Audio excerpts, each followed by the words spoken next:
cima, vê um amontoado de carros e centenas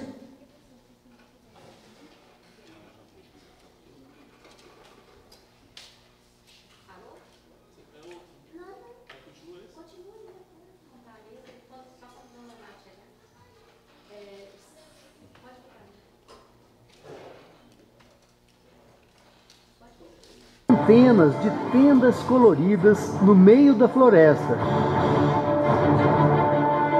Mas é debaixo que o maior garimpo a céu aberto do Brasil se revela.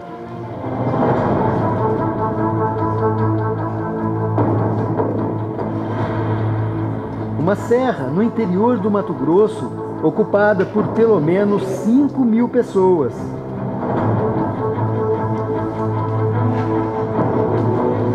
Uma verdadeira cidade improvisada que surgiu em poucas semanas no meio da mata.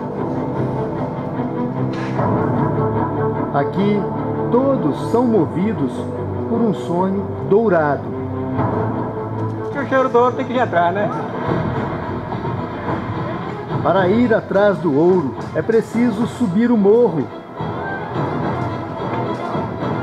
Aqui é o ponto que começa a subida mais difícil, mais íngreme. Por isso foram colocadas essas cordas para ajudar na subida.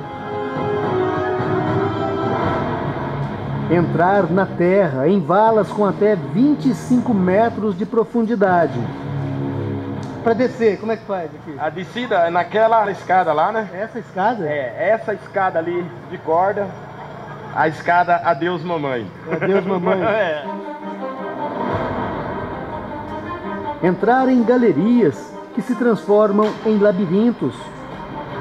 É impressionante, porque a gente veio lá de cima, já percorrendo uns 20 metros até aqui. Olha aqui, a gente tá, é um buraco lá em cima, e chega aqui embaixo, se divide em vários túneis.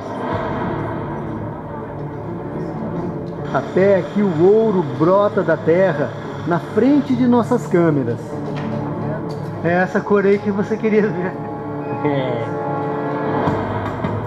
A Serra do Caldeirão fica no município de Pontes e Lacerda, no oeste de Mato Grosso. Para chegar até lá, saímos de São Paulo e viajamos 2.000 quilômetros até a capital, Cuiabá. Depois, são mais 450 quilômetros de estrada, numa região onde existem reservas indígenas, bem perto da fronteira com a Bolívia. A cidade, de 40.000 habitantes, é cercada por grandes fazendas que investem principalmente na pecuária. A mineração também aparece como uma das bases da economia do município. Duas grandes mineradoras canadenses exploram jazidas de ouro.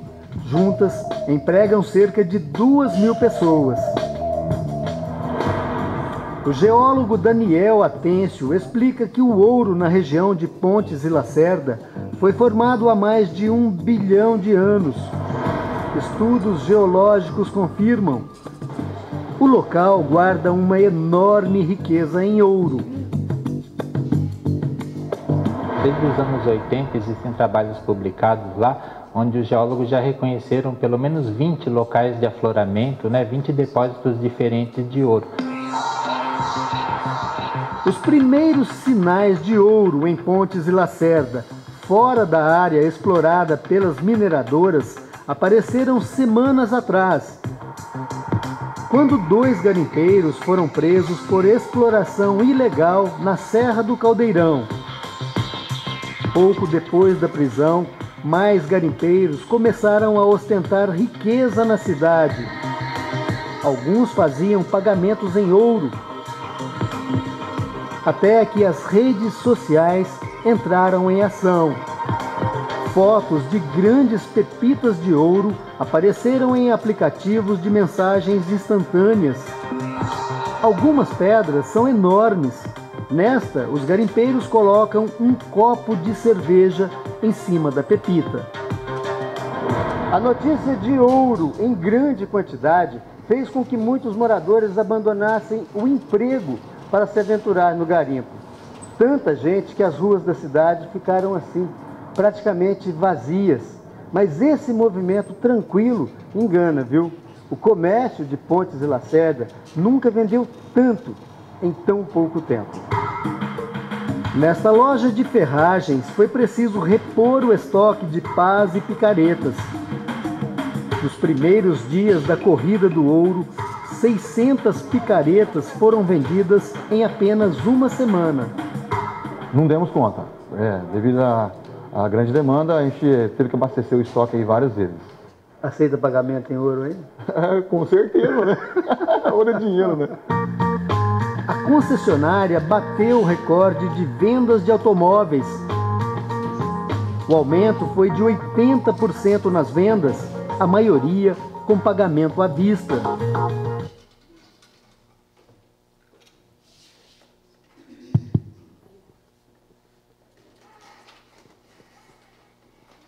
Bom dia a todos e a todas.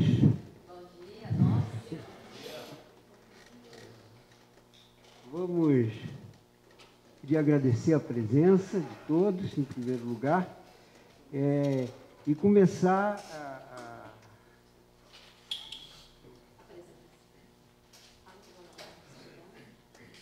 o Dom Leonardo, secretário-geral da CNBB, está chegando nesse momento, mas vamos começar com a apresentação da nossa mesa.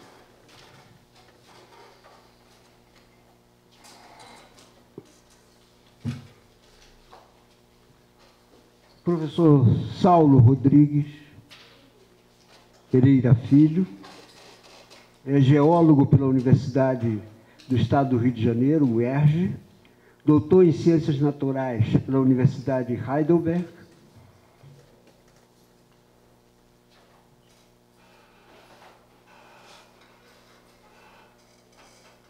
e na Universidade de Brasília, ex-diretor do Centro de Desenvolvimento Sustentável da Universidade. Eu peço, isso vale para todos, que todos os palestrantes, no momento que começarem a falar, se acharem necessário complementar, terminem e aperfeiçoem a sua apresentação. Sérgio Sauer,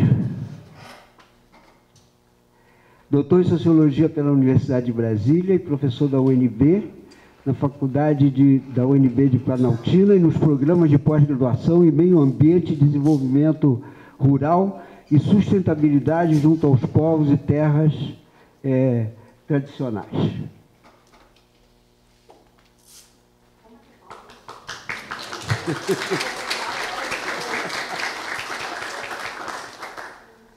Pedro Gasparinetti Vasconcelos, graduação em Ciências Econômicas pela Universidade de Brasília e mestrado em Gestão Econômica do Meio Ambiente pela UNB.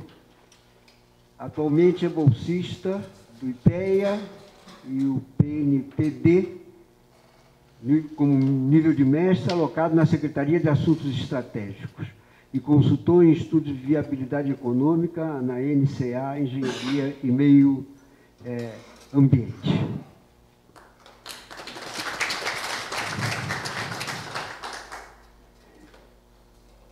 Sobre a Maria Lúcia Fatorelli, eu vou dizer uma palavrinha depois das apresentações. É possível também que, no final, nós contemos com a presença da professora Maria Fátima Pinel, professora da UF, que está em outra atividade nesse momento. Então, não temos certeza se vai conseguir estar. Bom,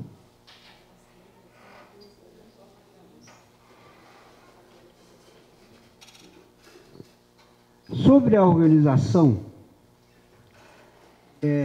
Primeiro, sobre os objetivos, a Maria Lúcia vai, na sua apresentação,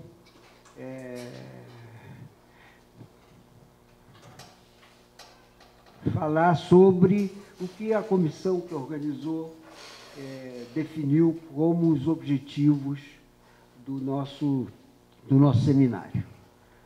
Sobre a organização mais concreta, nós pensamos que é importante cumprir com rigor isso, ter um tempo máximo de 15 minutos para cada palestrante. Depois disso, será aberto ao debate e apresentação de todos os presentes. Pedimos, então, que os que desejem intervir falem com Ana Laura, que está lá em cima, né? Dom Leonardo, por favor.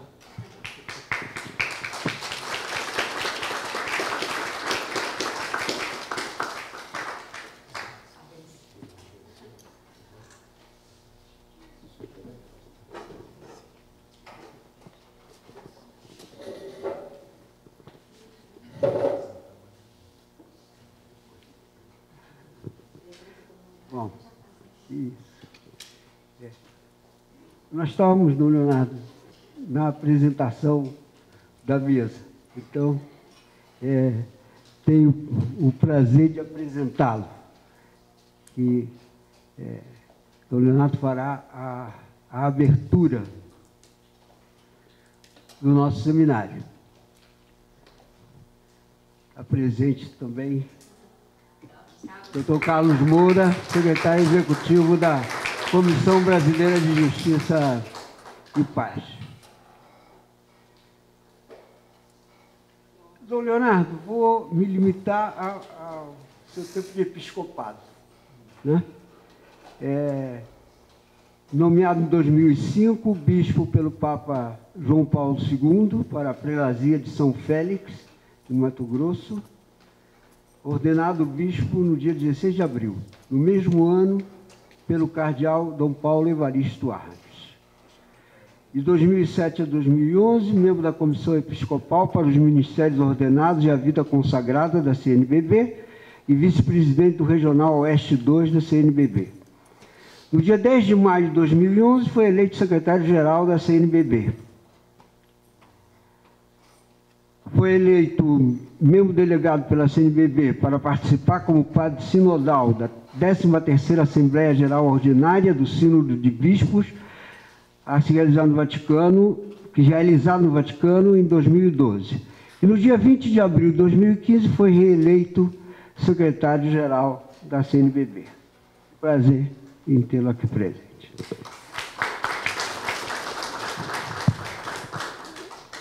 Uma palavrinha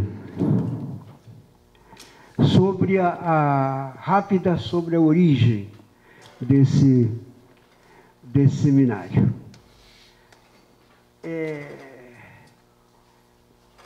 E que foi uma ideia que partiu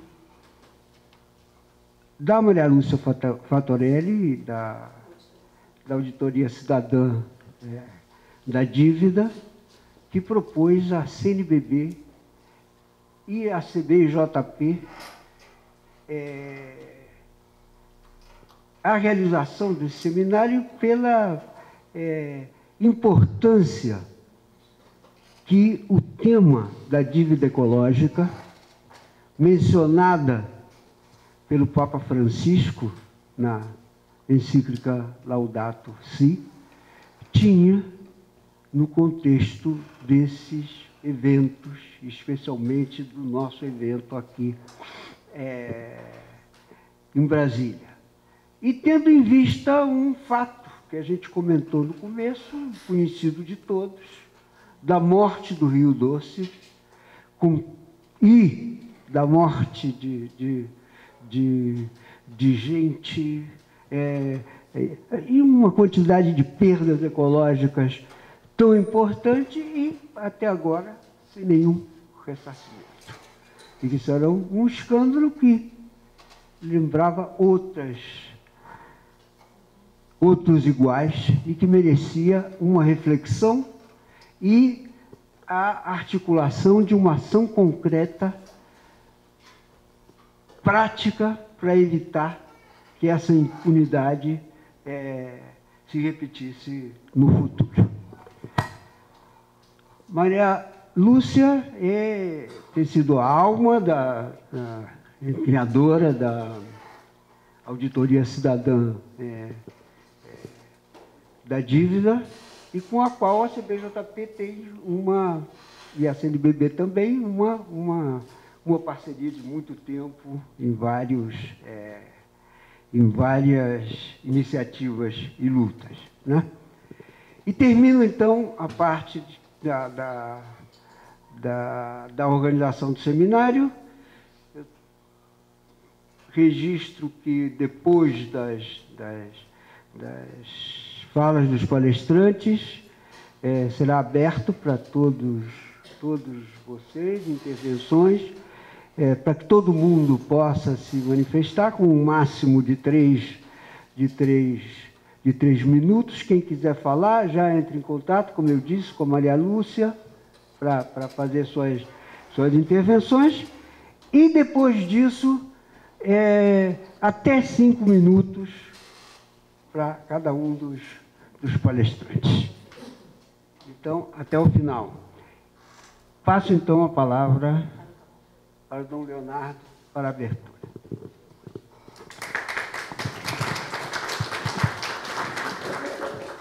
Um bom dia. Ter uma mesa assim é uma graça, né? Então, me coube uma palavra de abertura e vou fazê-la sem muitos rodeios e sem muitas saudações, recordando algumas questões importantes. Nós estamos aí na abertura do Fórum Mundial das Águas, nós estamos com o Fórum Alternativo das Águas. A CNBB teve contato tanto com os responsáveis pelo Fórum como pelo Fórum Alternativo. Nós nos engajamos no Fórum Alternativo, inclusive ajudamos a intermediar junto com o governo algumas questões práticas para que pudesse acontecer o Fórum Alternativo. A questão é a água. E quando nós dizemos assim, um seminário sobre a dívida ecológica, auditoria ecológica, se quisermos chamar, nós temos muito assunto pela frente, ou melhor, uma realidade muito extensa a ser refletida, discutida, mas também proposta. Não é só o Rio Doce que está doente, não. O Rio da Amazônia, os rios amazônicos começam a ficar doentes. É tanto mercúrio que é despejado nos rios da Amazônia. Brasília está doente. E a crítica que se faz ao governo é de que não se criam mais reservatórios de água. Mas não se discute a questão principal e essencial de como os rios aéreos podem chegar à região aqui ou à região mais para o sul. Participei em Bogotá essa semana de um encontro e o Papa chamou um dos bispos da Argentina para participar da preparação do sínodo para a Amazônia. E eu brinquei com ele e disse assim: Oscar, por que o Papa te chamou? Você é amigo? O que é? Ele falou: não, é que nós estamos sofrendo com o desmatamento da Amazônia. A umidade já não chega mais. Nós estamos com um problema seríssimo de água na Argentina. Então, não é só Brasília que está com problema, mas não se discute a questão fundamental, não se discute aquilo que realmente precisa discutir, que é o desmatamento. Podemos aumentar quantos reservatórios que nós quisermos, mas se não chover,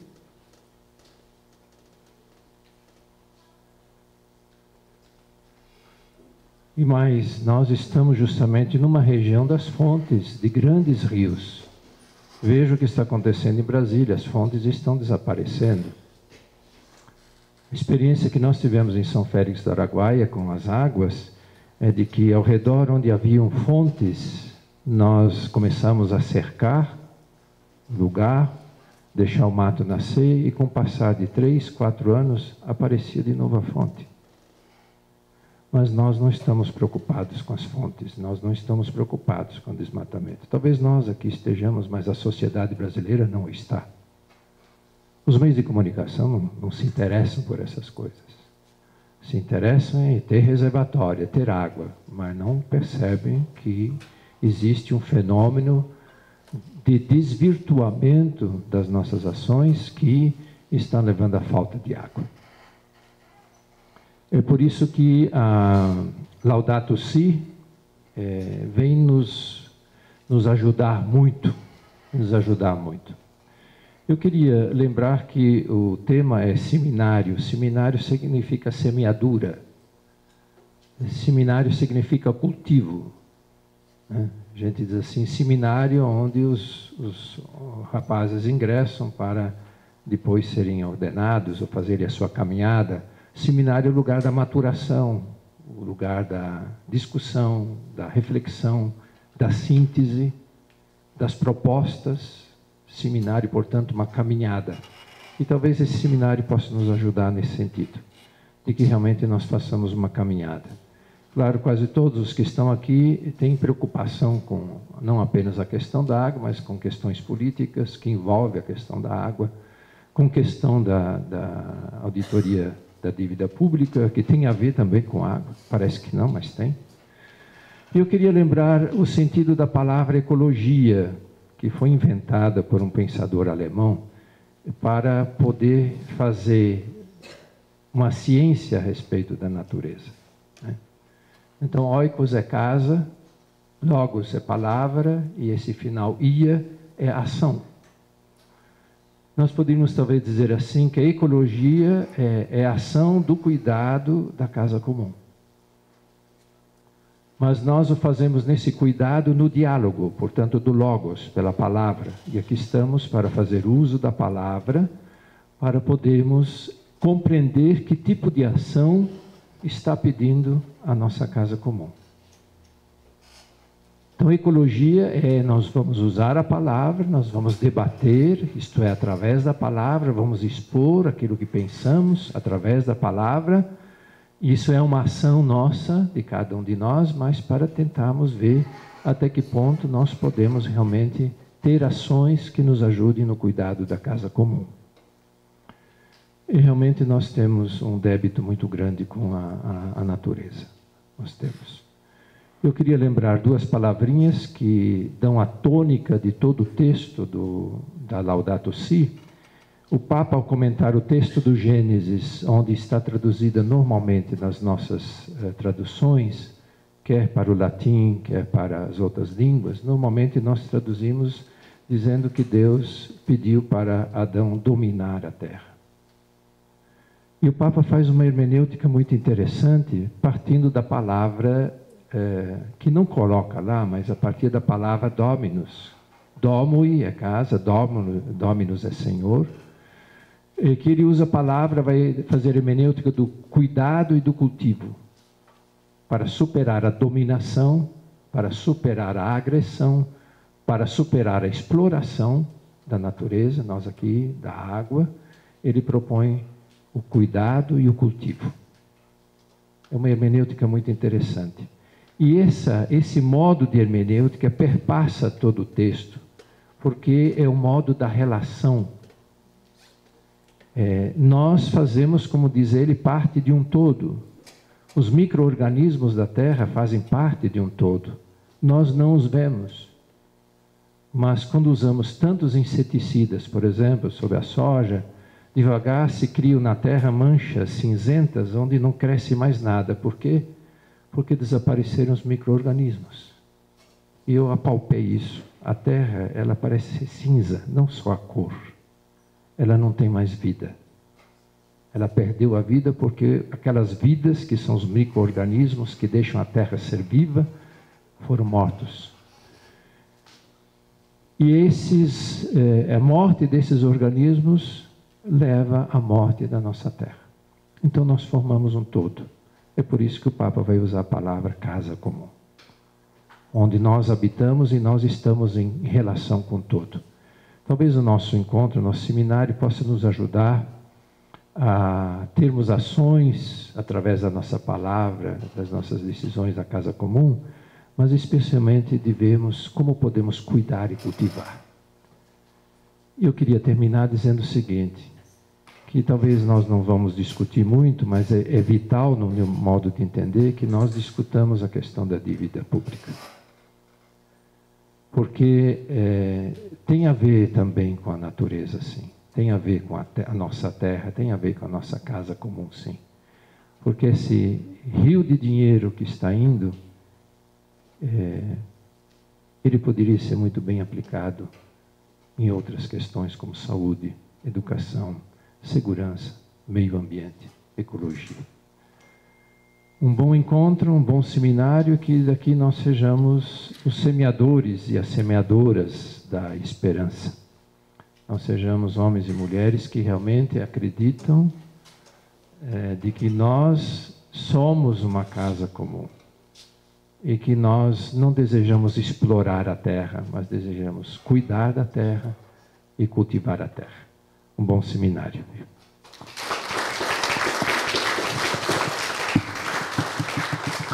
Muito obrigado, Dom Leonardo, inclusive pelo bom exemplo em relação ao uso do tempo. E passo então a palavra para nossa querida Maria Lúcia. Bom dia a todos e todas.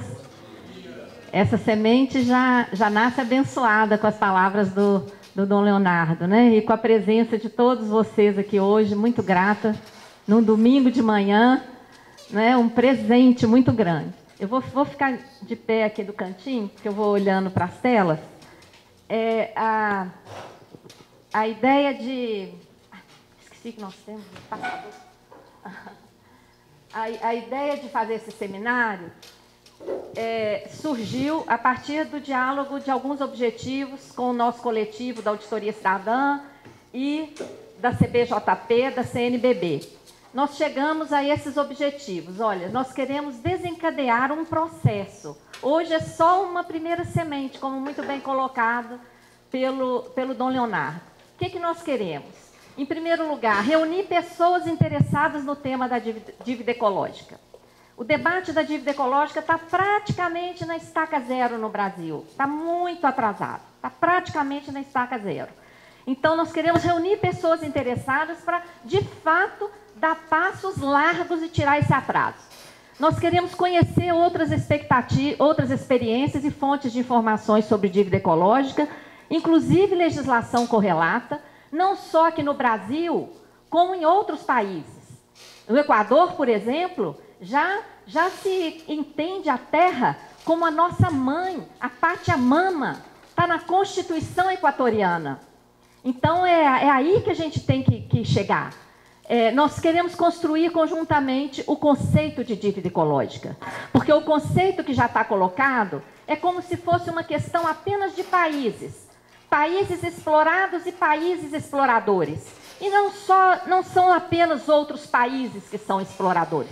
Nós temos que nomear empresas, grandes corporações exploradoras, bancos, organismos internacionais que fazem os acordos, e esses acordos ficam acima das constituições dos países. Então, nós temos que colocar corretamente o conceito de dívida ecológica. Países, corporações, empresas e organismos internacionais, inclusive financeiros. Queremos conhecer os instrumentos causadores de danos e impactos ecológicos. Porque são vários instrumentos, são múltiplos instrumentos. Tá? Identificar os agentes envolvidos e os responsáveis, ativos e passivos. Porque tem aqueles que vêm explorar e aqueles que permitem a exploração, que dão um jeitinho nas normas, que deixam a invasão acontecer nas suas terras. Não é? Então, esse conceito é algo muito amplo, é uma mudança total de paradigma. Estabelecer metodologias e mecanismos para o levantamento da dívida ecológica.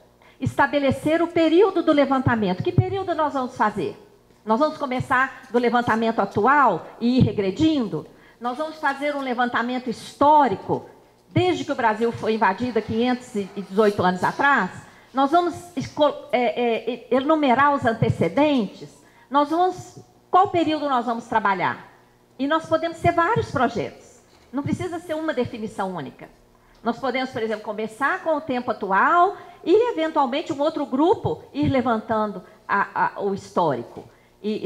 Porque nós queremos envolver muitas entidades, muitas pessoas nesse desafio. Nós queremos chegar a estabelecer a fatura da dívida ecológica. Nós queremos chegar lá no organismo internacional e dizer, olha aqui, você viabilizou isso, isso, isso.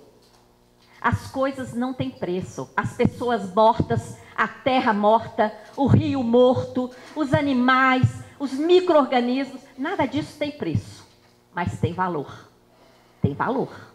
E nós temos aqui especialistas em valoração ambiental.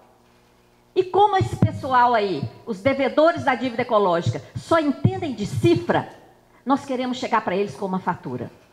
Tá? E exigir indenização. E essa indenização vai ser aplicada na recuperação de tudo isso. Tá? E nós queremos instituir mecanismos de controle social, participação popular na identificação dos danos, reparação, punição dos agentes envolvidos na dívida ecológica. Então, nosso objetivo é imenso, mas a gente acredita que se a sociedade tomar conhecimento, que se não cuidarmos da água, se não cuidarmos da terra, não existe possibilidade de vida dentro de pouco tempo, diante do desrespeito, da contaminação, é esse trabalho que a gente vai fazer e vai relacionar isso, sim, com a questão da dívida pública, porque está intimamente relacionado, tá? É a mesma exploração, tá? Uma exploração ambiental e uma violência das finanças. Está tudo interligado. A nossa Constituição garante o direito à vida e o meio ambiente equilibrado. Está lá no artigo 5º, todos são iguais perante a lei, sem distinção de qualquer natureza, garantindo-se aos brasileiros e estrangeiros residentes no país a inviolabilidade do direito à vida. E para ter direito à vida, tem que ter água, tem que ter ar, tem que ter alimento, terra produzindo alimento. E o meio ambiente recebeu um capítulo 6º da Constituição é dedicado ao meio ambiente. E o que está escrito logo no caput do artigo 225? Todos têm direito ao meio ambiente ecologicamente equilibrado, bem de uso comum do povo, essencial à sadia qualidade de vida, impondo-se ao poder público e à coletividade o dever de defendê-lo. O que nós estamos fazendo aqui hoje é nossa obrigação. Nós temos o dever pela Constituição Federal de defender o meio ambiente e preservá-lo, não só para nós, para gerações futuras. Então, nós estamos falando aqui de um direito individual, está lá no artigo 5º, coletivo e transgeracional. Tá? É a coisa mais importante que tem, é a nossa vida. Né? Vamos lá. Bom, não podemos deixar de citar o crime de Mariana. Tem gente que fala tragédia de Mariana, acidente de Mariana, eu chamo de crime. Previsto, porque tem vários relatórios mostrando que aquela represa estava, aqueles remendos que foram feitos na represa não tinham segurança. Tá? E quem são os devedores da dívida ecológica? Nesse caso é fácil dizer. É a BHP Billiton, anglo-australiana, é a Vale do Rio Doce, que foi privatizada, e a Samarco, que está lá. Né? Tem envolvimento de outros? Tem. Isso aí, depois é que a gente vai ter que apurar. Olha lá, olha aquelas duas fotos. Aquela foto ali é uma foto aérea do município de Bento Gonçalves e aquela ali é a foto de satélite logo após o crime cometido em Mariana. Olha aquilo ali. Acabou o município, mas não foi só isso. Nós tivemos morte de pessoas. Morte do Rio Doce, morte de peixes e inúmeras espécies. O distrito de Bento Gonçalves ficou soterrado e vários outros municípios foram afetados. falta de acesso à água, perda de empreendimentos. Quantas pessoas investiram ao longo de todo o Rio? E aí o Rio deixou de existir. Quanta gente construiu pousada, construiu spas, tudo isso foi afetado. Reflexo direto na vida de milhões de pessoas. E o mais grave de tudo, a contaminação. Criou-se ali um leito, um novo leito, de lama misturada com resíduo de minério, que não tem jeito. Ali, Dom Leonardo, não brota mais vida. Naquele leito de minério. Tá? Tudo isso poderia ter sido evitado. Tem pesquisas que ganharam até prêmios em Minas Gerais, dos tijolos que poderiam ser feitos com aquela lama da lavagem do minério. Porque a barragem existe porque lá fora eles querem o minério limpinho.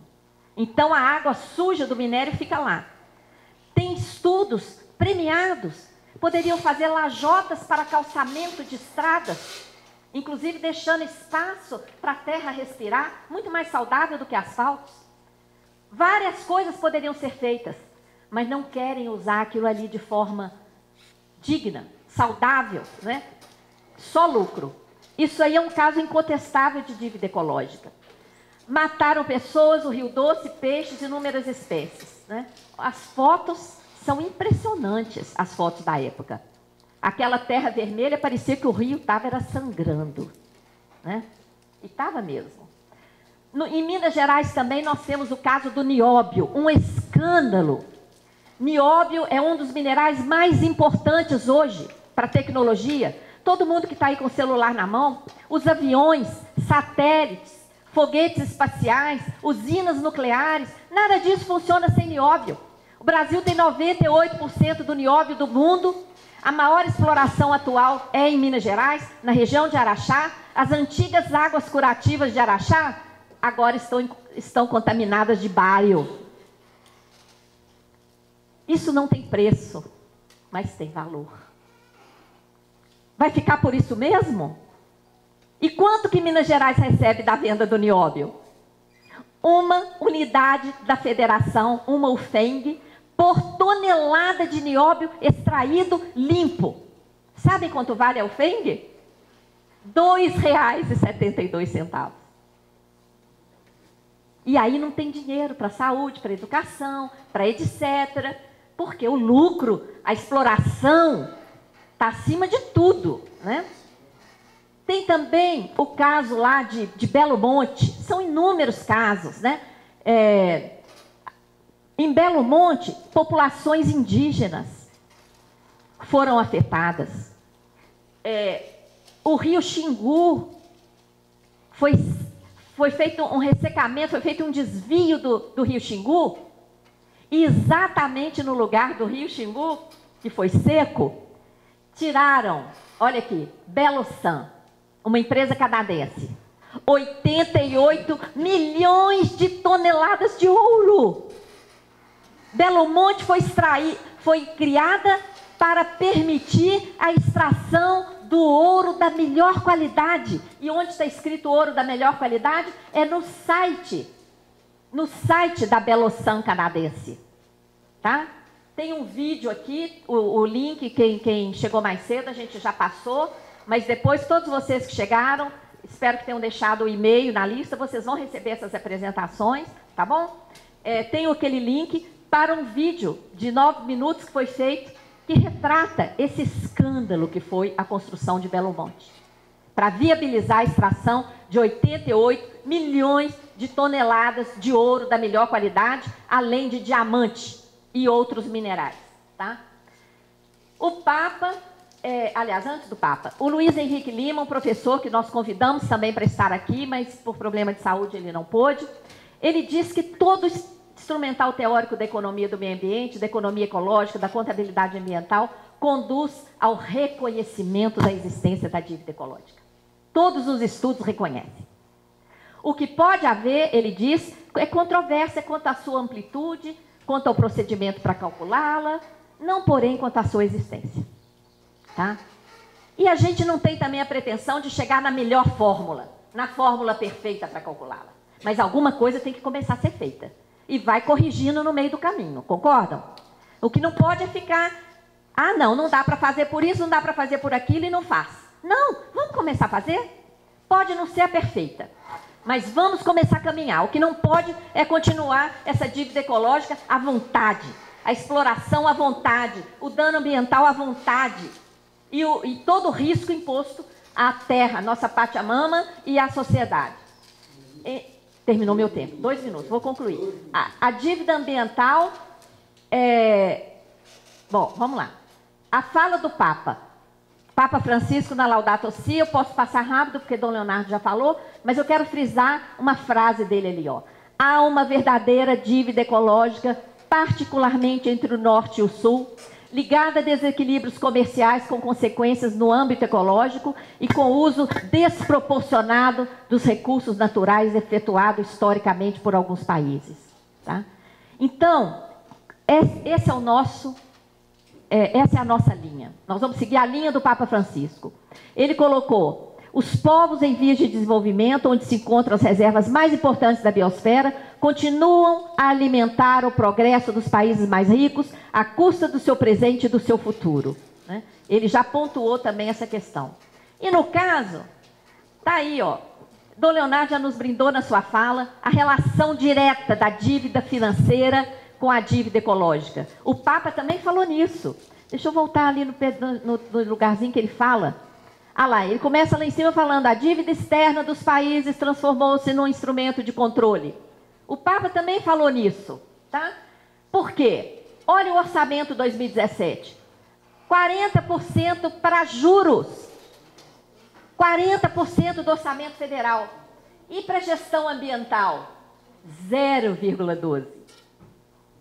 E o problema da dívida não é só a despesa com juros. A dívida está sendo a justificativa para os cortes de gastos sociais, especialmente a emenda 95, colocar o ajuste fiscal na Constituição para valer por 20 anos o sacrifício de todas as áreas para sobrar mais para juros. Tem sido a desculpa para as privatizações, entrega das nossas riquezas, para as contrarreformas, para o desmonte do Estado e a falta de recursos para investir em todas as áreas, principalmente na área ambiental, que é colocada aí como um nada. 0,12%. É quase zero para a gestão ambiental. Tá? A dívida já está em 5 trilhões de reais a interna, 552 bilhões de dólares a externa, leva por dia mais cerca de 3 bilhões de reais. Por dia. Inclusive sábado, domingo, dia santo, feriado. Hoje está em 3 bilhões para a dívida. Tá? Nós estamos aí numa conjuntura de corrupção generalizada, uma avalanche de reformas, uma redução do Estado e a crise. Que crise? Que crise é essa? Uma crise fabricada pela política monetária que não se satisfaz com os 40%, quer mais. Por isso todos vocês receberam aí esse folheto. Um esquema financeiro, não vai dar tempo de eu explicar agora, porque eu quero respeitar o tempo, mas vocês receberam esse folheto. É um esquema financeiro semelhante ao que arrebentou com a economia europeia. Só que aqui está entrando um esquema muito mais drástico. Lá criaram uma empresa escondida em Luxemburgo com garantia compartilhada entre 17 países europeus. Aqui estão construindo uma empresa em cada município, uma empresa em cada estado. E o Meirelles está criando uma na União. E o que vai haver? Desvio da arrecadação federal para essa empresa. Só que a conta dessa empresa, para a qual é desviada a arrecadação federal, está ali no desenho, ó, os contribuintes pagam o tributo, vai para a rede bancária, vai para uma conta vinculada. Dessa conta, em vez de ir tudo para o ente federado, uma parte vai para investidores, para bancos. Tá? E quem manda nessa conta, embora ela esteja em nome da empresa, para confundir aqueles que não se aprofundam e falam: não, o dinheiro está indo para uma estatal. Não. Quem manda nessa conta não é a estatal, é o investidor, é o banco.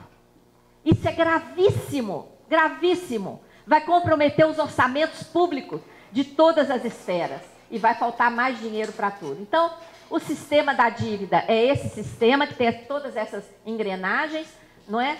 Está relacionado com a questão ambiental, ecológica, e vamos caminhar, vamos ouvir todos. No final eu posso fazer mais uma relação disso. Queria deixar essa frase aí, ó. A gente que diz que rejeita qualquer proposta de modificação. Agora mesmo, na divulgação desse seminário, muita gente falou, que maluquice! Ninguém fala nisso, onde é que o que vocês vão mexer com isso? Não pode mexer. Tem gente que acha que não pode mexer, que tem que deixar tudo como está. O modelo econômico atual fracassou no mundo inteiro. Olha como está a concentração de renda.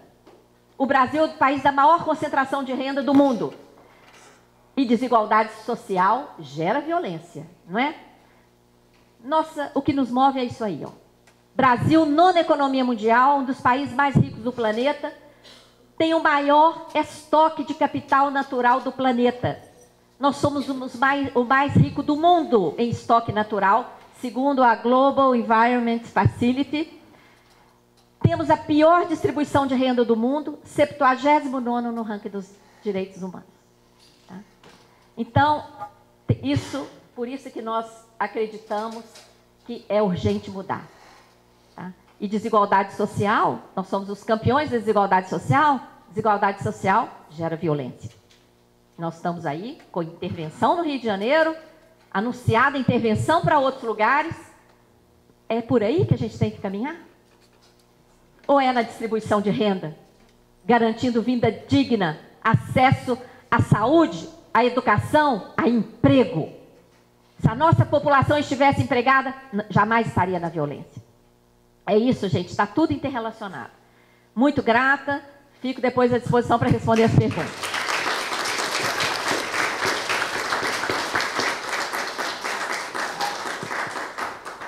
Muito obrigado, Maria Lúcia. Passo a palavra, então, para o Pedro Gasparinetti Vasconcelos.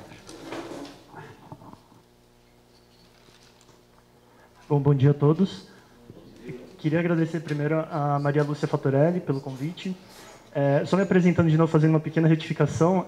Sou economista ambiental, atualmente diretor da Conservação Estratégica, que é uma ONG de pesquisa em economia ambiental. Tá? Então, eu trabalho com valoração econômica e pretendo trazer um pouco dessa visão da economia aqui para essa discussão, né? Da economia, da gestão ambiental.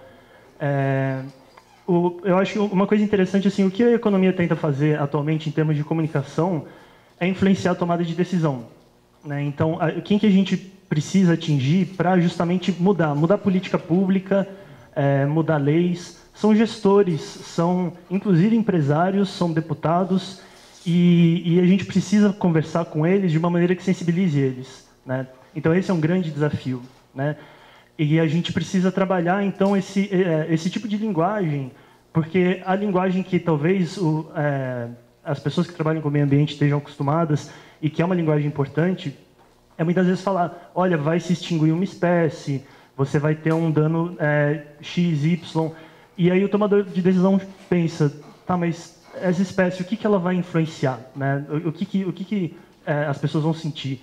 Então, a economia tenta trabalhar com essa visão que nós somos responsáveis pela manutenção do meio ambiente e somos nós que temos que fazer algo, né? A natureza vai continuar, quando nós já formos, né, e daqui a muitos anos a natureza ainda vai continuar, mas aqui a natureza é muito importante para a gente, para a nossa sociedade, tá? Então a economia tenta fazer essa ponte justamente entre quem mais se importa, mais depende e quem mais impacta, né? Então é um pouco esse esforço, é um esforço que ainda está muito engatinhando aqui no Brasil, que é botar em números a importância, né? Que nem a Maria Lúcia falou, as coisas não têm preço, mas elas têm valor. E valor nada mais é do que importância. Então a gente precisa transmitir a importância da natureza e das suas diversas formas para o ser humano, para a sociedade, tá? Então, esse é um grande desafio, né? O que a gente faz, então, na valoração é tentar considerar todos os impactos diretos e indiretos, inclusive intangíveis, muitas vezes, né? Sobre o que a gente quer, sobre nossos objetivos sociais. Então, a gente, por exemplo, a poluição é algo grave. Quanto vale a poluição, né? Então, esse discurso é um discurso que acontece muitas vezes quando vem alguém da bancada ruralista, por exemplo. Ele vai falar, não, a gente tem que investir tantos em soja porque vai gerar bilhões. Mas quanto que vai custar esses bilhões? A gente vai impactar uma série de pessoas, de setores econômicos. A mineração, a mesma coisa, vem sempre promessas, né? Promessas de muitos ganhos econômicos, mas quais são os custos? Quem está indiretamente sendo afetado está perdendo muita renda, está perdendo bem-estar. E bem-estar tem valor, tem importância, ainda que não tenha preço. Então, um pouco do que eu vou falar sobre dívida ecológica, eu vou tentar trazer um pouco de conceitos econômicos, então, para a discussão, para construir esse conceito, né? Então, primeiro, existe um fluxo de recursos no comércio internacional que não são só mercadorias, mas são também dinheiro, né? Financeiros, empréstimos, etc., e todos os insumos que estão por trás dessas mercadorias. Então, quando está indo 1 tonelada de soja para a China, dessa 1 tonelada vai ter uma proporção disso é água que está sendo exportada, né? De mineração, a gente está exportando 1 tonelada de ferro para algum outro país. Dessa tonelada, a gente contaminou 100 milhões de metros cúbicos de água aqui no Brasil. Então, a gente perdeu uma série de insumos aqui também. Então, é um pouco... esse fluxo de mercadorias, na verdade, ele está... o que está sendo contabilizado é só o que está sendo comprado e vendido. E tem uma série de coisas que não estão sendo contabilizadas. Isso pode gerar sérios prejuízos sociais, ambientais. Então, a gente precisa conter esses vazamentos, porque, na verdade, são vazamentos. Se a gente está exportando 1 tonelada de soja por, não sei, $1.000, por exemplo, e essa água que está indo junto, qual que é o valor dessa água, né, que está indo também? Ela está indo de graça para o chinês, e a gente está perdendo capacidade, e a gente está deixando de dar esse direito para outras pessoas de usar, né? Então, pode existir, sim, uma compensação. E trazendo um pouco, então, dessa questão da dívida, a dívida ela tem um componente de estoque, que eu vou explicar um pouco aqui para frente, e existe um fluxo também, que é a mesma coisa de você ter uma dívida de R$1.000 e você ter que pagar R$100 por mês de juros, né? Todos os meses você está tendo que pagar. Essa dívida, então, de R$1.000, a dívida ecológica, no caso, que está sendo feita nos últimos 500 anos, ela é realmente muito difícil de calcular. Mas o problema é que a gente já teve essa dívida e ela só está aumentando. Então, vão ser mais 500 anos de aumento dessa dívida. Então, a gente tem que, pelo menos, parar com esses vazamentos, tá? Então, um pouco essa argumentação. A mesma coisa dos esquemas fraudulentos de dívida, né? A gente já tem uma dívida pública muito grande e as pessoas, né, deputados, querem criar novos mecanismos de endividamento. Não, a gente quer se endividar mais. E, infelizmente, com projetos geralmente sem contrapartida, muito ruins, né? Então, a minha abordagem vai um pouco nesse sentido. Vamos, pelo menos, parar esses esquemas fraudulentos de reendividamento. Vamos parar com esses vazamentos que estão acontecendo. É o mínimo que a gente pode fazer, porque essas perdas elas são contínuas. Qual que é uma estratégia para a gente fazer isso? Vamos contabilizar, então, os fluxos desses recursos e também de serviços ecossistêmicos, né, do capital natural, e para que assim a gente possa decidir, né, o que é importante, quanto eles são importantes, se a gente quer usar esses recursos, para que a gente quer usar, como e quanto. Tá? Então, um pouco esse tipo de questão que a gente vê na economia ambiental. Bom, então, isso é um pouco do que eu falei, né? Então, existe um fluxo entre países de uma série de mercadorias, mas também de insumos e recursos naturais, né? A gente tem essa noção de capital. O que é capital? De uma maneira bem geral, o capital é tudo aquilo, de maneira bem abstrata, tudo aquilo que, quando acumulado, pode gerar algum fluxo de riqueza. Então, você pode acumular conhecimento, então, no futuro, você vai conseguir gerar melhores ideias. Por exemplo, conhecimento é capital, nessa visão bem abrangente, é capital humano. Você tem ecossistemas funcionando.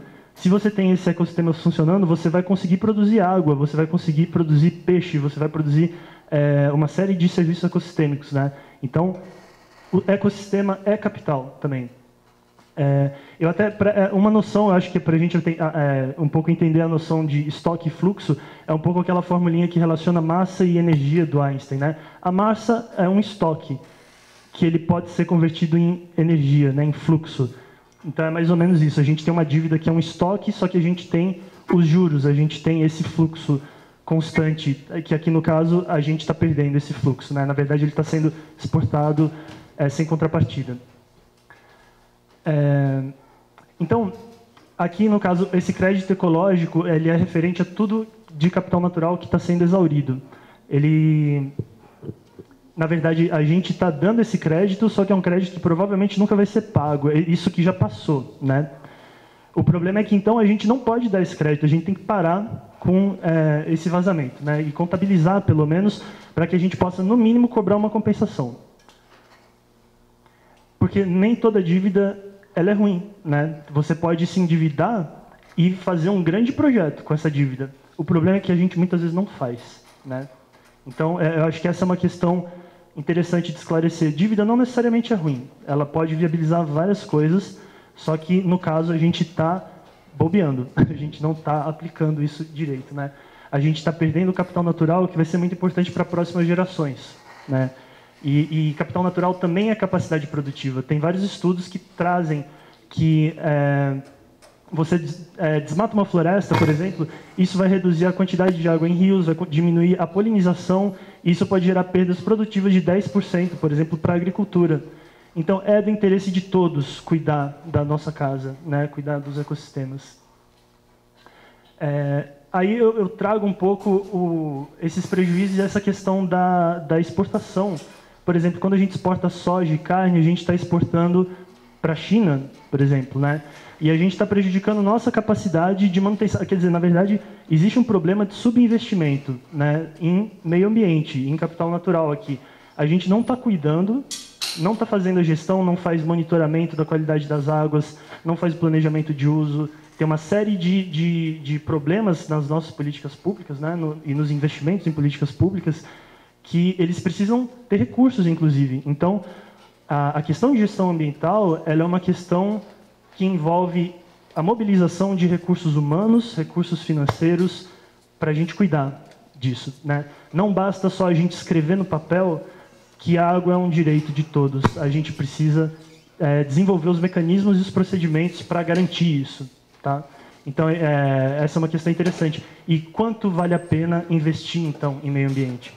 Essa é uma das questões que a economia tenta trazer, né? Então, e isso vem os cálculos de valoração para a gente tentar chegar um pouco essa questão. Então, se alguém está usando a água indiretamente, por exemplo, pela soja ou pela carne que consome, esse consumidor é responsável também pela manutenção dos ecossistemas. Então, até acrescentando o que a Maria Lúcia falou, além das empresas, além dos governos, os consumidores também são responsáveis, né? Então, no caso, porque são, na verdade, os últimos responsáveis de uma cadeia produtiva inteira, né, muito grande que existe. Então, que esses consumidores contribuam também pela gestão, pelo monitoramento, fiscalização, regulamentação, que existe um custo sobre isso, né, é algo a ser discutido. Como que isso vai ser viabilizado, né? Então, trazendo isso, direitos têm custos, tá? É uma das mensagens que eu queria passar aqui. E que a gente tem que saber quanto eles são e quanto que a gente quer investir nisso. Então, eu queria trazer um pouco para essa questão de... Bom, como a gente pode, então, decidir, né, e evitar que esses prejuízos ocorram. Então, a gente precisa priorizar. A água, eu acho que é um exemplo clássico, né? Se você tem rios que têm múltiplos usos possíveis. Você pode usar para recreação, para pesca, você pode fazer uma hidrelétrica, você pode fazer uma hidrovia, você tem N setores interessados em água.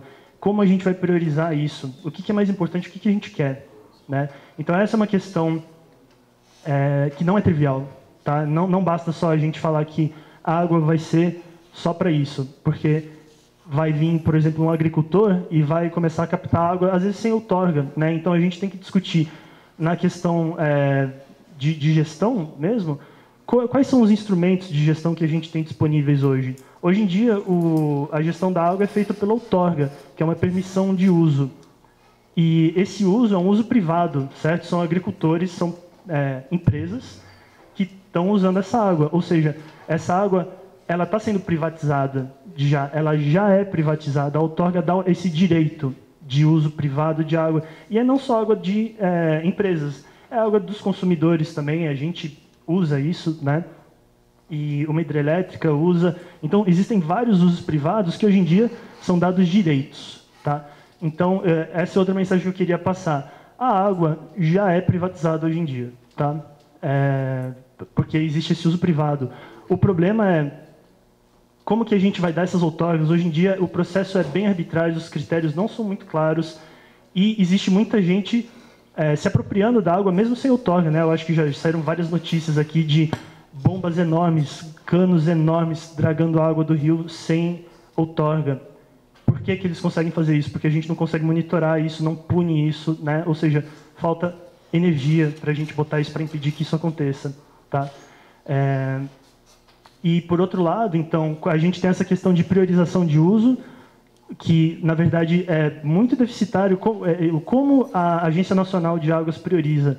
Não é claro, não é claro. Tá ótimo.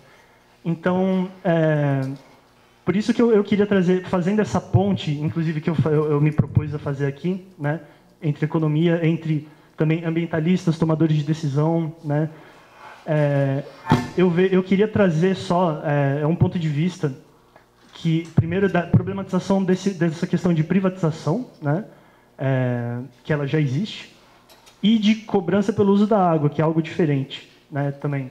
A gente precisa de recursos que o governo não está dando. Isso é um dado fato, né? O governo não está investindo em manutenção de ecossistemas da água. Como que a gente consegue recursos? Talvez os chineses possam pagar para a gente, já que eles estão usando desses recursos, né, da água. E como que a gente faz isso, né? Então, a cobrança pelo uso da água tem esse aspecto que eu queria só ressaltar aqui. Eu não estou defendendo também isso como uma verdade, né? Mas eu acho que isso tem que ser debatido porque existem alguns aspectos da cobrança do uso da água que quem paga é quem mais usa, tá? Isso é uma coisa interessante. A outra, o que a gente faz atualmente todos os contribuintes pagam, independente do uso. Então, na verdade, a gente está pagando muito mais do que uma empresa, né? Se você cobra pelo uso da água de uma grande empresa que usa milhões de metros cúbicos de água, vai doer no bolso dela muito mais do que no nosso, entendeu? Então, essa é uma segunda questão que eu queria trazer, que a cobrança pode ser, se bem desenhada, bem trabalhada, ela pode ser benéfica até, porque a gente vai conseguir recursos, pelo menos para a gente gerir isso, e quem está pagando, a gente vai pagar uma parcela mínima disso daqui, e grandes empresas e os responsáveis, grandes mineradoras, grandes produtores de soja, etc., de carne, que são responsáveis por isso, vão pelo menos pagar e a gente ter esses recursos pelo menos disponibilizados, né? Porque senão a gente vai caminhar para a famosa tragédia dos comuns, né? É a tragédia em que a gente sabe que o recurso vai ser exaurido e todos então correm ainda mais rapidamente para usar esses recursos, já que eles vão acabar, tá? Então a gente precisa ter alguma perspectiva de que eles não vão acabar e que todos vão ter que contribuir para essa gestão. Tá? Então, eu acho que essa é a mensagem que eu queria deixar por aqui. Eu queria agradecer bastante. Obrigado.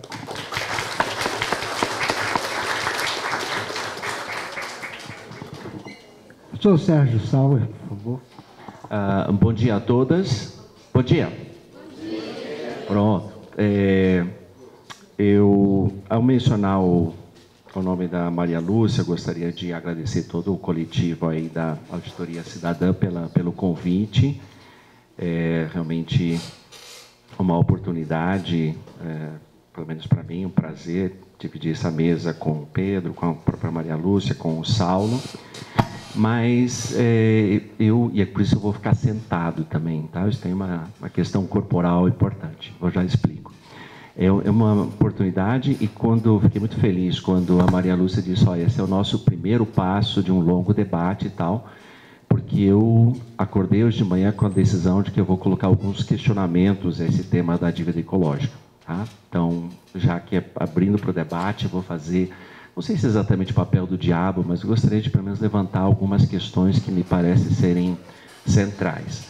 Então, para fazer isso, obviamente, né, para não me ser taxado nem de pelego, nem de Então, eu queria colocar primeiro os meus pressupostos, né, dos quais eu parto dos meus questionamentos. Primeiro, assim, chovendo no molhado, já que o tema é água. Aliás, eu fiz uma fala ontem, achei maravilhosa a ideia, o tema da água, direito à água, nos permite uma série de analogias e tema da escassez, que você pensa em termos de sede e etc. Bom, então, o primeiro pressuposto é de que toda essa discussão em torno da dívida, que já apareceu aqui, depois eu volto, ela tem as suas raízes no sistema que a gente, econômico-político, a gente poderia denominar de colonialismo, neocolonialismo, capitalismo global, globalização neoliberal, todas essas, né, cada uma delas, obviamente, tem certas diferenças, mas é fundamental dizer que esse é um pressuposto do qual eu leio a realidade, fundamentalmente a ideia de que são sistemas econômicos políticos baseados na exploração e domínio, né, de classes. Portanto, algumas pessoas dominando sobre a maioria das pessoas. Esse é fundamental. Portanto, a exploração do trabalho. E, como já apareceu aqui, sistemas econômicos em que há exploração de países sobre países. E aí, portanto, não apenas na dimensão do trabalho, mas também a expropriação de bens, recursos naturais, riqueza, etc., os nomes que a gente botar. E essa lógica, eu prefiro, agora nos anos mais recentes, tratar como o que eu chamo de um modelo neo-extrativista, tá? Que é meu segundo pressuposto. Ou seja, um modelo econômico, ou vários modelos econômicos, ou de crescimento econômico baseado na expropriação, na apropriação de recursos naturais. Portanto, uma forma de capitalismo, se quiserem, para a gente voltar aos nossos clássicos, que a acumulação de riquezas não se dá apenas, ou tão somente pela exploração do trabalho, mas pela exploração do trabalho e expropriação dos bens comuns, bens da natureza e etc. Tá? E essa, então, neo-extrativismo, fundamentalmente, obviamente, está voltado para a ideia de gerar ganhos, gerar lucros, superávit, agora o termo que a gente quiser dar. Mas até aqui é uma definição clássica de extrativismo. O que é novo? O que é neo? O fato de que, na última década, a partir do século XXI, esse extrativismo ganha uma dimensão nova, particularmente em países como o Brasil, mas também na Argentina, na Bolívia, no Equador e na América Latina de uma maneira geral, que é a destinação de parte dessa riqueza gerada, dessa riqueza produzida, desse superávit, para programas socioassistenciais. Tá? Esse é um novo, por isso, nas últimas décadas e pouco, se chama aí na economia política de neo-extrativismo. É uma economia em que tem uma dimensão fundamental, já foi dito aqui, em países como o Brasil, Equador, com especialmente petróleo, mas também o Chile com o cobre, etc. Ou seja, uma economia em que a extração de bens da natureza e a apropriação por determinada classe ou grupo permite aos governos neodesenvolvimentistas, etc., o compartimento de uma parte dessa riqueza produzida através de programas socioassistenciais. Tá? O que, no nosso caso, parênteses seja feito, né, o golpe de 2016, a PEC 55, que virou a Emenda Constitucional 95, os cortes, 90% de corte nos programas sociais, está ameaçando, inclusive, o neodesenvolvimento, o neo-extrativismo, como lógica de Estado e de governo. Tá? Eu não vou entrar nisso, está colocado o meu segundo elemento fundamental, essa noção de neo-extrativismo, e uma das problemas do neo-extrativismo, independente se a gente concorda mais ou menos com a lógica, é de que, do ponto de vista, de novo, da economia, da geração de riquezas, ela provoca uma reprimarização da economia, ou outros vão chamar de uma desindustrialização da economia, ou seja, não é que as indústrias são fechadas, mas o setor industrial perde espaço no conjunto da economia de um determinado país, justamente porque a atividade primária, exploração dos recursos naturais, tem maior peso na geração dessa riqueza. Tá? Esses são meus 2 grandes pressupostos, que vai dar, portanto, na ideia, ou como resultado, uma dívida ecológica, né, que, disse antes, ela vem desde lá acho que a Maria Fattorelli mencionou aqui, desde do colonialismo, mas ela também ganha novas dimensões, como, por exemplo, o Pedro mencionou, a questão das mudanças climáticas, aquecimento global, ou seja, alguns temas ou alguns elementos mais recentes nesse processo de endividamento ambiental. Né? É importante a gente ter claro que, apesar de eu utilizar aqui a expressão neoextrativismo, ele não se reduz à mineração. Claro que talvez a mineração seja a atividade humana em que isso fica mais explícito, mas a apropriação de recursos da natureza, o Pedro mencionou, ela tem diversas dimensões. A expansão da fronteira agrícola e a usurpação e o uso de terras é também um sistema extrativista, porque você, vamos dizer assim, a base de produção e de geração de riqueza é justamente um bem da natureza, a terra, ou a terra e a água.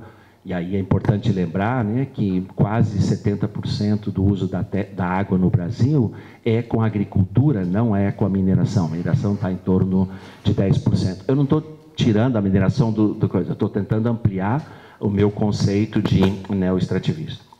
Bom, aí as causas dessa, a partir, se minimamente os meus pressupostos estão corretos, né, você tem aí uma série de, já foi mencionado aqui, uma série de assim, razões ou causas desse endividamento, que vai desde a exportação de matérias-primas, e vamos lembrar, o Brasil é primoroso nisso, né? Desde 1996, a exportação de matérias-primas, ou in natura, soja em grão, minério de ferro sem ser processado, é zero de cobrança de impostos, né? Desde a Lei Candir, que depois sofreu outras correções, entre aspas, sofreu outras desonerações, etc. Então, as exportações de matérias-primas, não só baratas, mas com não pagamento de impostos, por exemplo. Mas não é só isso também, a ocupação, como eu disse antes, a ocupação das terras, a expansão da fronteira agrícola, os resíduos, o lixo que gera esse tipo de atividades. A biopirataria, a apropriação de conhecimentos tradicionais, a apropriação de conhecimentos já, vamos dizer assim, sistematizado, não na forma moderna, mas já sistematizado entre nossas populações tradicionais, como sendo apropriadas. Então, se a gente junta esse conjunto de mecanismos, a gente tem exatamente a noção de uma dívida ambiental ou ecológica. E ainda mais, né, se a gente, como já foi mencionado aqui, passa isso para empresas, a Fattorelli mencionou, especialmente corporações multinacionais, etc. Você tem o que se chama também na economia dos passivos ambientais, ou seja, todos aqueles custos, o Pedro mencionou isso, precisamos calcular os danos causados ou potenciais que não são incluídos nem nos custos da empresa, portanto, de nenhuma forma a sociedade é compensada com esses danos ambientais, né? Bom, até aqui, assim, apenas para situar do que eu tenho concordância. A questão chave para mim começa no seguinte: bom, quando a gente discute dívida ou esses danos ambientais, qual é o pressuposto filosófico? Para mim é chave a dimensão da justiça ambiental, ou, se quiserem, da injustiça ambiental. E aí, a primeira questão, para mim, fundamental é o seguinte: danos ambientais, dívida ecológica, não afeta todos da mesma forma. Desculpe aí os que me antecederam. As injustiças ambientais atingem os pobres, imediatamente e muito mais profundamente do que os demais cidadãos desse nosso país. Então, quando a gente fala de... Nós estamos aqui, a esmagadora maioria, morando em Brasília. Um dia da semana corta-se a água porque nós estamos numa crise hídrica, passando sede. Mas eu que moro na Asa Norte, nem sinto o corte de um dia, mas quem mora lá na Samambaia, quem mora lá no Recanto das Emas, fica 2, 3 dias sem água. Então, apenas para dizer o seguinte, Kim, na discussão sobre direitos ambientais, o dívida ecológica, é fundamental a gente pensar de que os pobres sofrem, seja os danos e crimes ambientais do sentido natural, seja os provocados, como o caso de Mariana, de uma forma muito mais profunda do que o conjunto da sociedade. Isso, para mim, é fundamental. O segundo elemento da justiça ou da justiça ambiental nós tivemos um caso bastante recente, que foi as mudanças no Código Florestal e todo o perdão das dívidas ambientais dos grandes proprietários de terra, do agronegócio, etc. Tá? Então, esses temas têm que ser trazidos para dentro do nosso debate como pressupostos filosóficos fundamentais. Bom, a partir daí, já passou meu tempo, eu tenho 2 questões que me é difícil, e eu gostaria de abrir para a discussão, no tema da dívida ecológica. O primeiro deles é um problema filosófico que eu comecei a mencionar. Se a gente pensa em dívida, daí, Maria Lúcia, uma coisa é crime, do ponto de vista filosófico, outra coisa é dívida. Crime é uma violação da lei. Cadeia, que é a compensação ou a reparação de um crime. A dívida não é ilegal.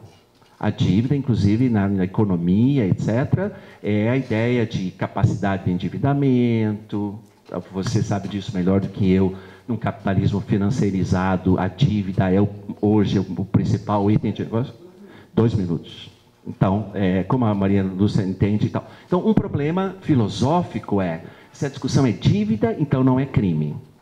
Tá? E aí tem uma dimensão, eu abro para a discussão. O segundo bom, eu concordo com a Maria, com o Pedro, com o documento dado. Uma coisa é valor, outra coisa é preço. Mas como diferenciar filosoficamente quando a gente quantifica um bem da natureza? Quanto vale a água? É o valor, mas é preço. Portanto, na lógica filosófica, a dívida ecológica é também uma racionalização, uma racionalidade de mercantilização da natureza, seja para protegê-la, seja para destruí-la, que é o clássico problema da nossa discussão dos REDs, do tal da redução das emissões por diminuição do desmatamento. Qual foi a lógica estabelecida? A gente põe um preço e um valor na poluição, e aí compra-se a metade da Amazônia e pode continuar produzindo carros, pode continuar... Então, a discussão sobre... Vejam bem, é uma discussão filosófica, portanto, pressupõe o que nós defendemos. Então, a noção de quantificar, se ela tem uma dimensão instrumental fundamental, vai discutir com o governo, vai discutir com a FAO, vai discutir com o Banco Mundial, eles vão perguntar, mas quanto? Quanto? Bom, se a gente tem essa dimensão instrumental, e aqui eu queria, ou a questão pragmática, tem que entender de que a gente está pressupondo uma questão de mercado, de economia, no sentido de que valor e preço acabam tendo a mesma noção, do ponto de vista de quantificação. Então, essa é a minha questão. A segunda, para não me estender muito, já meu tempo já falei, a minha capacidade, minha autoridade já se esgotou, é um problema prático, que aí o Pedro já levantou, eu não vou voltar a isso, que é como calcular quanto vale a água, quanto vale a Marielle, que foi assassinada no Rio de Janeiro por defender os pobres, quer dizer, o preço da vida e tal. A gente pode dizer, é uma estimativa, mas estimativa sempre pressupõe uma questão fictícia. Tá? Então, desculpe mencionar a Marielle, mas vamos ficar só na natureza. Então, para não dizer que eu só falei de problemas, tem uma discussão, um terceiro elemento, com isso eu termino, dos chamados serviços ambientais. Mas aí, eu diria assim, a discussão dos serviços ambientais, uma é a compensação por danos feitos. Serviços ambientais têm uma dimensão de compensar quem preserva e não punir quem destrói, né? Então, um terceiro tema nessa discussão da dívida e da quantificação é sobre os serviços ambientais, né? E aí, obviamente, nos serviços ambientais, temos acordo, obviamente, nessa mesa, a natureza é um bem de todos, é um bem comum, mas eu gostaria de lembrar, né, de que uma coisa é o nosso direito à natureza, e aqui a preposição é fundamental, acraseado. O outro é o direito da natureza, que é outro debate. E aí os serviços ambientais pode ser o mecanismo de compensação daqueles que preservam a natureza, e com isso eu prometo fechar.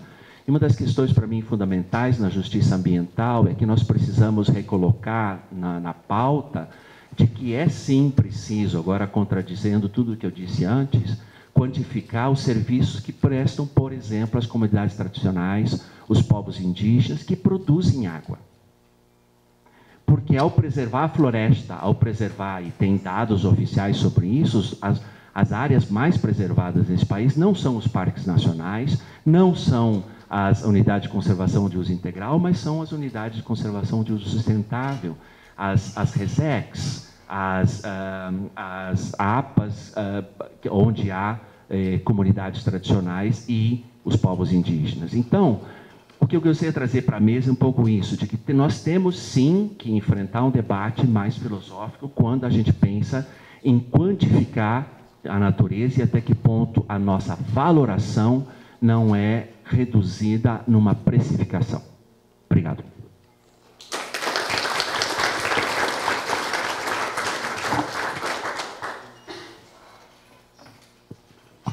Professor Saulo Rodrigues. Bom dia.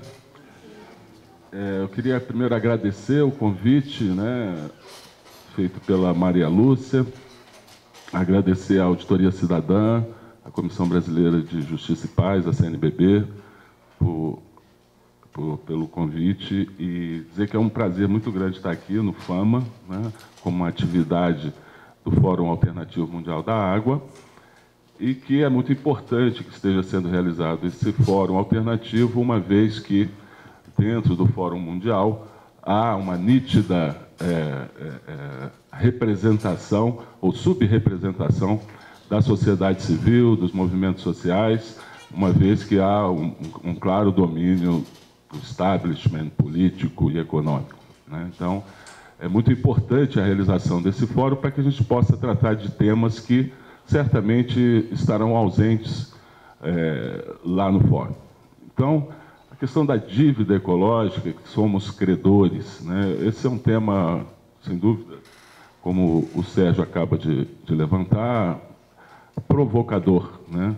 Porque remete a essa questão da monetarização, da valoração econômica de elementos da natureza que muitas vezes não devem ser tratados como mera commodity, né? E sim como um direito fundamental, especialmente a água, né? O direito fundamental à vida, né? E muito particularmente das populações que se encontram excluídas, né, de um modelo de desenvolvimento que é excludente do ponto de vista social e degrada a natureza sem que os passivos ambientais estejam sendo considerados, né, no cálculo da produção, dos lucros, etc.